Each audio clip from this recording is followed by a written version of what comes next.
Hiti thu hi kumsang ni lesagi a ana umahi. Archaeology khat Dr. Mark Holly. Lake Michigan tuidap le thu la achun. Mission khat dingin anachin ahi. Ama hin sonar technology mang chapumin. Tuino lam chu scan anabolin ahi. Aman ahol pipen chu jahas khat tuila alhum lut. Again ki hello chu ahi. Hiti mission sunga hin jahas mung ta sangin. Tuino ilang achun lampi tabang sauta khat anamu un ahi. Ahin amho hin ipi ahi anahepo vin ahi. Hichun Dr. Holly Inzong. Scuba driving von anake vonin. Tuinoy lamachun analutan ahi. Tuinoy lamachun tilkidang ta khanin ananga un. Hichichun mihimte lungyal anakidan sa in ahi. Hello sopite ho tuni khun. Vanoya tilkidang kimudo li anasay khom kinuhite. Dr. Holly zong tuinoy lama alut zing lai chun. Tuinoy langa chun song pilin ta tamki zang keya umchu anamudo in. Hichi song ho hi ama chama hilova mihimin akwai thu asit thu hidingin akilomin ahi. Azi chu hita banga zang keya song kisi hi ama chama ngailo ahi. Ama hon zong hichi athil mudo uchu anazui pe un. Hoi lai chan mong hamtin anazui pe un ahi. Mitar zakhat apha uchun mun khat anapha un. Hichia chun song akola kitung chu agamudo un. Hichi song kitung komachun. Kohom khat ana umin ahi. Amahon zong hichi song kitung kul chu amumu un. England gama song kidangta Stonehenge chu agyaldo paizun ahi. Hichi song ho dan chu media a ahong kilado phatnin. Mizo si analungdongin ahi. Akisaidanin hichi structure hi. Kumsang som a lui hidingin asayjun. Hichu Stonehenge sanga. Kumsang nga a lui ahi. Kon khatsun hichi hi masanglaya mi hon. Pathin anaho namun hiding ahitin. Anangay tovin. Ahin Dr. Mark W. Holly lungahin. Tilchombe khat ana umin ahi. Aman asay na a media hon. Song kitung kolbo aho sa un. Ahin lungdon a na pensu. Mail khat na saw hichi song line khat na. Zang keza ki koy hi ahi atin ahi. Dr. Mark Inzong hichi tilkidang amudo uholdo na dingin. Sun lejana research anabol zing lai ta in. Hichi lek sung mama chun tilkidang za chum khat anamudo bekinun. Hichi hi masanga athil mudo uchunga. Alungim na ho holdo nan ahong pangin ahi. Kumsang nila kukumin anthropologist John Ose in research paper khat publish anabolin. Hichi research akisun dungzui chun. Ama hin Lake Michigan akon. Kilometer zathum agam tha. Lake Huronin zong hichita bangsong laina ki koi chu anamudo un ahi. Aman asay dungzui chun. Hichi song hi masang laiza mihim ten. Anasimu ahin. Hichu drive line akitin ahi. North America gamahin. Kumsang khat masang chun agam mi ten. Caribou kiti sa zat khat anakap zivin ahi. Caribou sa zat hin. Hi na zat chombe khat anezin. Ama hi gamsadang to banglova. Line ki kai amule. Zangkeya azuizi ahi. Hizi ahi hichikhanga mi te chun. Sa zoi so nga zangkeya song kitung kulchan chu. Anasim ziu ahi. Sakap mi ho chun song kitung kul panga chu. Kisielzi wa sa hung ding chu anga ziu ahi. Song kitung ho masanga kohom zi a chu. Sa ho laibe theizi lo uwa. Hilai mu na chu o den ziu ahi. Hiti chun mihim hon bailam ta in. Gamsa ho chu anakitha zivin ahi. Dr. Mark Inzong Lake Michigan na amudo usong kitung kul zong chu. Drive line hidingin anaging mon ahi. Hichita banga mihim lung kidansa. Thusim khat kumsang nila som nila li kuma. British Oil Company. Mediterranean tuipi chunga azahas upumin. Thau hu tha anaholun ahi. Hichi jahas hi Israel apat. Mail som nga le nga a ki gamcha na ahin. Amho hin tuinoy lama mail khat na thuin. Aman sa u advanced robotic vehicle chu. Tuinoy lang holding in anasol nun ahi. Abul lang chun robot hin zong tuinoya nel la song ho limbo anathonin. Ahin headman lovin. Engineer ho screen achun. Tilkidang ta khat anamudo un ahi. Tuipi to nel la achun. Beltabang tampi anamudo un. Hichi hi ama chama to akilopun. Hiji chun amhon zong. amohon zong athilmu do uhul tu na ding chun agan na thei penin Israel Antiquities ho ana het saun ahi amohon zong athilmu do uchu ahul to un ahi le thildang hilovin label tampi tuinoi langa ahi chu ana he do un ahi ahi le I ati le hi label chu za chu tui khang len noya chu iti uma kun akoi ahi dem amohon zong avelin na achun robotic camera chu asol ki nun akom avel chu ago khul tu sa be un ahi le hi khat le ni mai hilo label tampi zahasin ahin po aki bunglut hidingin agingmo un ahi amohon zong label na chu hoita in aholun ahi le label noi achun fit som li a sau jahas kan anamu do un ahin aboi na pi pen chu hichi jahas mu sa chu iti tui chunga ala do uwa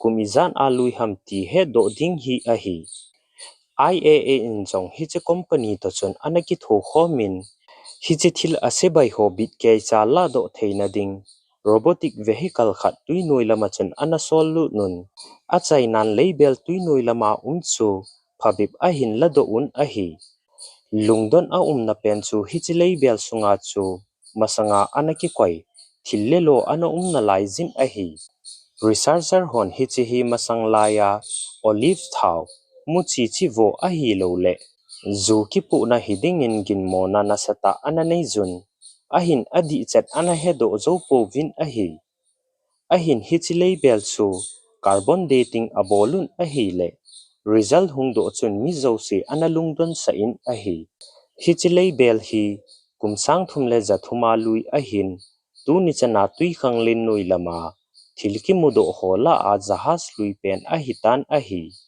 hichi thilki mudo hin vanui a holing keu se hilovin hichi a kun ki mudo chu kumsang khat masanga kung tol mi ho chu e ho lunggel khel lampe a navigation technology lampanga advance zo ahi Mediterranean tui pi hi 1 million square mile len ahin hichimuna hi tui kinong gim nei ta umzi ahi hichi akun het thei chu hichi phal lai za mi himte chun kung hitabang tui pi ha ta ki mai tu pi jeng thei akisim da u ahi tai December sang khat zaku som thum legit kumjing ka in South Africa in ngaman len sep mi khat nidang bangin azahas akitolin len sep dingin anachin ahi ahin hichini khu chun alena chun ngala a thil ki dang ta khat kumsom thum nga amat sunga zong amu kha lo nga kidang ta khat ano o in ahi fit nga asaw eng jin zena hitabang nga kidang hi wedding in leise na nga dang to akilo pun ahi hichinga hi lungdon na pen chu ata sa hi nga tabang ahin akeng pa ali umin ahi amazong alungdon walji chun fish expert ho komin khultu sa ading tin anapin ahi expert honjong amumu uchun alungu anadongin ahi azi chu science dungzu ya hichinga hi kumkrol guple ake masanga anagam chu tui khang len noi lama ahinga ki mando ahi silicon kiti hichinga zat hi ata sa agung ji hin ngadang ho la in aliens abang zin ahi ngadang ho khu athau anemin ahin hichinga hi atha ngadang to banglovin khut bangin phele gun akisemin ahi hichinga hin tui hi sakol bangin azab zin hichinga hi vanu ya nga kidang ta khat alugu zong mi hem le gan cha ta bangin gu khanin bo atomin hi ji hin ane ding a hola a an cha ane ting akam alik na thei chana aka zo ahi hi chitai lovin zong amu in na hom ko ta bangin a hom a umin hi chu rostral organ akitin ahi hi chi a ko na hi tuila a electric current neu khat ho zong a het the ahi azi chu ama hi tui noi thimla a ahin ane ding ho amu te ngai lo ahi ama hin electric karana kon ne ding ake hol zi ahi hichi lugu sunga hi 90% athau ahin 1% bo atho ahi hichi alu sunga athau hin atho hi tui noi pressure a kon a hoi do zi ahi ngadang atam zon atui zu leila a atha ziu ahin silicon hin a oi sunga a koi zi a ano akeu ting lebo a oi sunga kon hungdo ziu ahi scientist hon hi chi silicon nga chung chang hi ahinga akimat masang kumzakhat masanga kon anahet no ahitai 19th century khanga chu Europe kama lei alai jing lai chu wa nga zat khat tu khanga nga to kilolo fossil khat anamudo un ahi hi chi song chunga nga lim hi a hol tu lew kum million zali a ana pana kum million som gup nga vela ana thi chai ahitai silicon fossil ki mu na song hi dinosaur zal la a T-Rex fossil ki mu na song to thakhat ahi hichi fossil hi Europe tailo gamdang himin tu ni chanin mudo a hinai pun ahi science dung zui chun wana kun hungleng tha van song ahi lo le asteroid nin dinosaur zo se aseli a hichinga zat zong aseli chai hidingin gin mo na anei chun ahi silicon hi hichi dinosaur zat Tretopods tuila azong hingthei chule thanggo azong hingthei ho to zar khat ahi tin asejun ahi hita banga nga zat kumkrol guple ke masanga anamang khat ahinga ki mando chu thilki dang ta khat ahi China gama tarakota army hi akidang pen le lungdon pen ahi sang khat zaku somsegi le li kuma China gama siang kiti khunyo cha khanin gam anagon tui ho zo se anago chai tan ahi low ball mi honjong alovu a tho theina dingun go ha lai ding ti lunggel ahin nei tawin ahi ni thum chung alai zovun fit som langa hovel ana pha un lei ko lai pa yong ji fa chun abel cha a kon thilki dang ta khat ana khut do in hi chun akom avela khomi te ana lungdon sa in ahi yong ji fa in jong lei chu all in a khonin a khut do in ahi le leinui a kon chun nin anavet chu amun ahi aman zong a khut do in ahi le milim kisim thulu ahi yong in zong a thil lai do chu a khovin ahin choizin ahi le koiki pa ta sangin a khumi te zo se anaki cha su keizun ahi azi chu hi chalai mu na cheng ho ta sandung zu ya hi leinui za kon milim kilai do hi wangsit na dana anagelu ahi Chinese government in jong hi chi thu a het pha nun hi chi mun achun lei analai panun lei noi achun khatlen ni se hilovin sipai milim kisim thu sanggit wal analai do un ahi hi chi sipai ho chu amelu akivon naw asamu akisom danu abonin thakhat ahi so kezin chule a khut uvin him tu chemjam akichoi so kezun ahi hi chi hi masanga China lengwai anapupa chin si huang sipai te ahin ama pa hin athi nung teng asipai ten jana api jing theina diwa alimu anasim ahi ichi thilki mu do hi archaeology ho thilmu do la adinga aman lupen ho la a khat ahi ahin hichimi gan thailo bolmi ho ki cha na chu anagui thungin ahi Chinese government in jong hichilai mu na chu museum thupi ta khat sa ding tin hichelai mu na cheng khumi te chu namphu in anano do un agam lei si no anala pi ta win ahi thusim a chaina chan ge hin ngai zo se chunga ki pa thu ka hin sei ki ne ka ki pa e